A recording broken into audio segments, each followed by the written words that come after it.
1938 രണ്ടാം ലോകമഹായുദ്ധം ആരംഭിക്കും മുൻപ് ലോകത്തിൽ ഉന്നതനായ ശാസ്ത്രജ്ഞന്മാരിൽ ഒരു മനുഷ്യൻ ഇപ്രകാരം ബൈബിൾ വായിക്കുവാൻ തുടങ്ങി.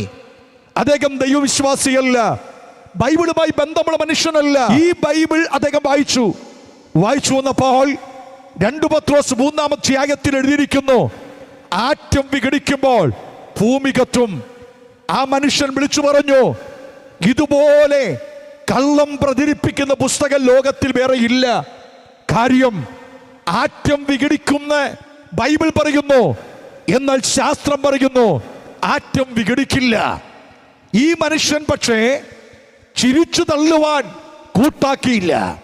തൻ്റെ കൂടെ 59 ശാസ്ത്രജ്ഞന്മാരെ നിരത്തി അമേരിക്കയിലെ ചിക്കാഗോ യൂണിവേഴ്സിറ്റിയിൽ അദ്ദേഹം പരീക്ഷണം ആരംഭിച്ചു.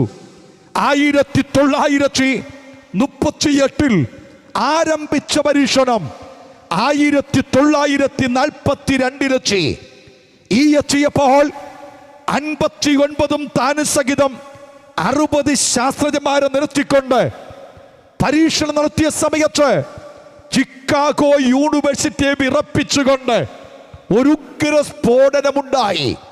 ആ സ്ഫോടനം ഇതായിരുന്നു, ആറ്റത്തെ വിഘടിക്കുവാൻ സംവിധാനം ചെയ്തുകൊണ്ടിരിക്കെ ഇലക്ട്രോണും പ്രോട്ടോണും കൂട്ടിമുട്ടിച്ചു. ഒന്നും സംഭവിച്ചില്ല. പ്രോട്ടോണും ന്യൂട്രോണും കൂട്ടിമുട്ടിച്ചു, ഒന്നും സംഭവിച്ചില്ല. ഇലക്ട്രോണും ന്യൂട്രോണും കൂട്ടിമുട്ടിച്ചിട്ട് അതിനകത്തുകൂടി ഇലക്ട്രിക് കരകൾ കയറ്റി വിടുവാൻ തുടങ്ങി.